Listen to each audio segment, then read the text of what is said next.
Ouais, bonjour tout le monde. Voilà, c'est la deuxième partie de notre série relative euh, à l'avis rendu par le groupe de travail sur les tâches arbitraires à propos du cas Sambi. On avait fait une première partie où on a expliqué ce que c'est que le groupe de travail, comment il fonctionne, ses mécanismes. Et là, après, on a fait une deuxième vidéo où on a essayé d'expliquer euh, la décision elle-même, en tout cas la vie elle-même plutôt, comment elle a été rendue, quel est son contenu et quelles sont les motivations avancées par les experts du groupe pour justement condamner l'État comorien. Parce que, comme je vais bien le rappeler, la condamnation, elle a été claire. C'est que le groupe de travail a estimé que la privation de, de liberté euh,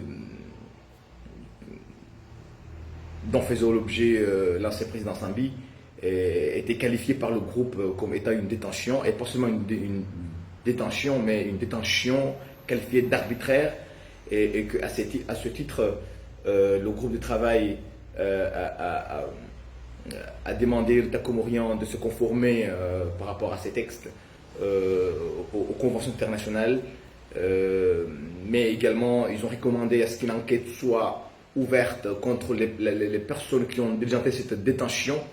Ils ont également demandé une indemnisation, une réparation, à ce que Sambi soit réparé par rapport à ce préjudice, plutôt. Mais également, ils ont demandé à l'État comorien d'offrir à Sambi ce qu'on appelle une garantie de non-répétition. Ça veut dire que l'État comorien s'engage à ne plus jamais refaire ça, à ne plus jamais le retenir en détention dans ces conditions. Voilà. Et donc maintenant, la troisième partie, normalement, de notre vidéo, enfin, de notre série, devrait être consacrée au suivi. Après, qu'est-ce qui va se passer après? Voilà. Donc, je vais être très bref aujourd'hui parce que il est clair que Sambi, il a été détenu arbitrairement. Alors, je dis bien, ça, je vais insister sur ce point. Ça, on parle de la détention résultant de la décision prise par le ministère de l'Intérieur de l'assigner à résidence surveillée. Voilà, ça n'a rien à voir avec la détention dont elle fait l'objet aujourd'hui. Voilà, ce qui est une détention ordonnée par le juge d'instruction. Voilà. Donc cette détention-là, la première, elle est qualifiée d'arbitraire, mais elle est levée. Maintenant, il n'y a pas lieu à demander à continuer à dire à l'État comorien de lever cette détention parce qu'elle n'est plus en place. Et elle a été levée depuis longtemps. Et même s'il a été succédé par une autre type de détention, cette fois-ci judiciaire. Et qu'est-ce qu'on attend maintenant de l'État comorien? L'État comorien, bien sûr, on attend de l'État comorien qui se conforme aux recommandations du groupe de travail. Le groupe de travail, ce n'est pas un organe judiciaire. Il n'a pas le moyen de contraindre l'État comorien à se conformer à ces recommandations, qui restent tout de même des recommandations. Toutefois, ils ont des moyens très forts, dans le sens où très puissants, dans le sens où ils ont accès au Conseil des droits de l'homme, et que cet État comorien se conforme ou pas à ces recommandations, le groupe de travail peut se référer au Conseil des droits de l'homme, faire rapport au Conseil et effectivement demander à ce que le Conseil puisse prendre une décision claire condamnant l'État comorien. Et dans ce cas-là, les choses vont se corser pour l'État comorien.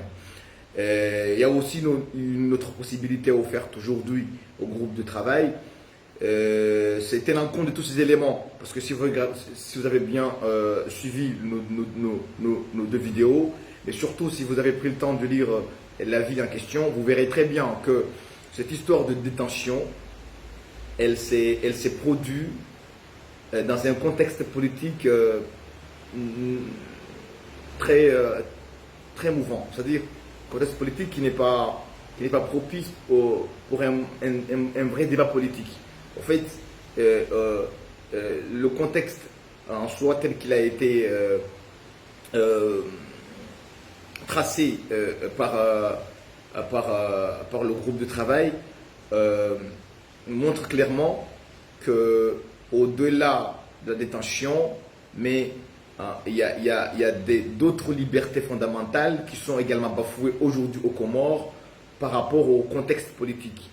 Et cela est suffisant pour que le groupe de travail puisse saisir d'autres mécanismes de l'ONU, ça veut dire d'autres procédures spéciales, comme les différents rapporteurs qui ont des mandats différents du mandat du groupe, mais qui de temps en temps sont amenés à collaborer, à travailler ensemble pour une situation donnée. Et je pense que, en l'occurrence, si l'État comorien refuse de se conformer aux recommandations du groupe de travail, il est possible que ce groupe de travail puisse se référer à d'autres rapporteurs spéciaux, c'est-à-dire à d'autres procédures spéciales, pour faire en sorte que une action commune, une action conjointe soit menée par plusieurs mécanismes de l'ONU. Et dans ce cas-là, la condamnation sera beaucoup plus visible, beaucoup plus gênant, bien sûr, pour l'État comorien. C'est le seul moyen, en tout cas, que possède aujourd'hui le groupe de travail pour faire avancer, en tout cas, pour imposer pas imposer, mais en tout cas, pour faire en sorte que l'État comorien respecte les engagements qu'il a pris vis-à-vis de la communauté internationale. C'est à peu près ce qui va se passer. Donc, concrètement, qu'est-ce qui va se passer après? L'État comorien, on a donné à l'État comorien 6 mois. 6 mois pour faire 3 choses. On a donné 6 mois à l'État comorien pour que Sambi obtienne réparation. On a donné également 6 mois à l'État comorien pour qu'une enquête soit diligentée par l'État comorien afin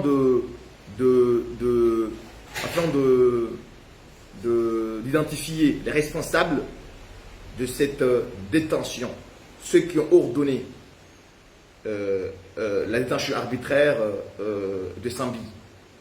Mais ils ont également donné 6 mois pour que l'État comorien également se conforme, c'est-à-dire que les textes comoriens se conforment aux conventions internationales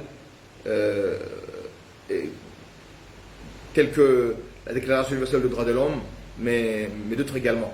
Ils ont donné également 6 mois à l'État comorien pour faire un effort afin de ratifier le pacte international relatif aux droits civils et politiques de l'ONU.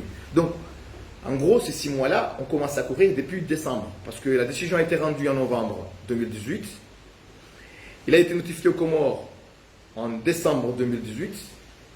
Et là, maintenant, on est au mois de juin. Donc, 6 mois à compter de décembre, ça veut dire que, à la fin de ce mois, l'État comorien, s'il ne s'est pas conformé, le groupe de travail se réserve le droit de prendre d'autres initiatives. Voilà. Donc là, on attend la décision des initiatives qui seront prises par la suite par le conseil, par le groupe de travail, soit de saisir le Conseil des droits de l'homme, soit de travailler en parallèle avec d'autres procédures spéciales. Voilà.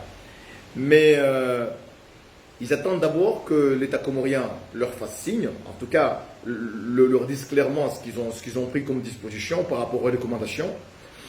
Mais si l'État comorien ne le fait pas, il est aussi permis, en tout cas, il serait permis à la source, c'est-à-dire la personne qui a saisi le groupe de travail, de faire rapport au groupe de travail pour faire état de la situation actuelle par rapport aux recommandations et puis permettre à ce que le groupe de travail puisse mettre en place d'autres mesures, puisse prendre d'autres initiatives dans ce sens, comme nous venons de l'expliquer.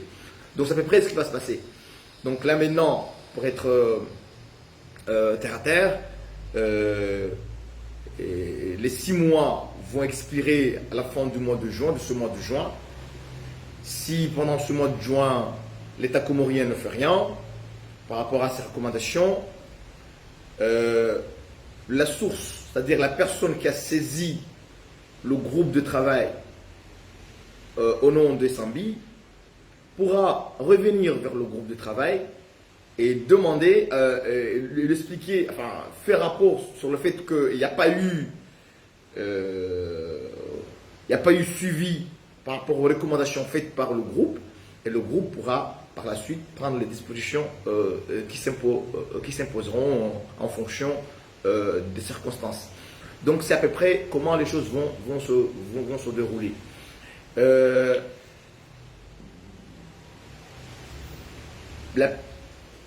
La pire des craintes par rapport à Takomorian, c'est de voir par exemple la multiplication des procédures, des multiples visites aux Comores, de plusieurs procédures spéciales, comme c'est déjà le cas actuellement, parce que là actuellement il y a déjà un rapporteur spécial qui est une procédure spéciale au même niveau que le groupe de travail qui est déjà sur place aux Comores, mais c'est notre affaire, c'est un rapporteur spécial sur la torture, le traitement cruel, inhumain ou dégradant. Mais je pense que le groupe de travail a la possibilité de pouvoir communiquer avec d'autres mécanismes et permettre à ce que ce mécanisme puisse se déplacer sur place et venir constater ce qui se passe réellement. Et ce sera une aubaine peut-être pour la société civile qui voudrait effectivement se faire entendre en ce sens ces opportunités-là, mais également ça mettra en difficulté l'État comorien, parce que je ne pense pas qu'aujourd'hui ils ont intérêt à ce que ces gens-là se déplacent et qu'ils viennent massivement ici. Et ils peuvent le faire facilement parce que déjà lors du dernier cycle de l'examen périodique universel des Comores devant le Conseil de droits de l'homme, l'État comorien était représenté par ce ministre de la Justice, et le ministre a effectivement invité les mécanismes. Ils ont émis une invitation générale, globale, pour tous les mécanismes de l'ONU, c'est-à-dire que n'importe quel rapporteur aujourd'hui peut venir aux Comores sans avoir besoin d'invitation spéciale, parce que déjà l'État comorien a déjà invité tous les mécanismes à travers en tout cas le jour de l'examen périodique universel du cas Comores qui a eu lieu il y a 3 mois à Genève. Donc c'est le pire des scénarios pour l'État comorien, c'est de voir débarquer sur place, ici, toutes ces procédures spéciales pour venir enquêter sur ce qui se passe aux Comores. Et je ne pense pas qu'avec tout ce qui se passe là, ça les arrangerait. Par contre, ça arrangerait bien sûr la société civile. Mais il y a aussi notre scénario qui ne sera pas plaisant pour l'État comorien, c'est si le groupe de travail décide de saisir le Conseil de droits de l'homme du cas Comores, parce que les Comoriens refusent de se conformer à ces recommandations, et que par la suite, le Conseil de droits de l'homme décide de prendre une résolution condamnant les Comores. Parce que la résolution condamnant les Comores, il y aura plus d'impact que la vie. Il ne faut pas oublier que le Conseil de droits de l'homme, là-bas, siègent pas des experts, mais des représentants, des diplomates des États membres du Conseil, des États membres de l'ONU.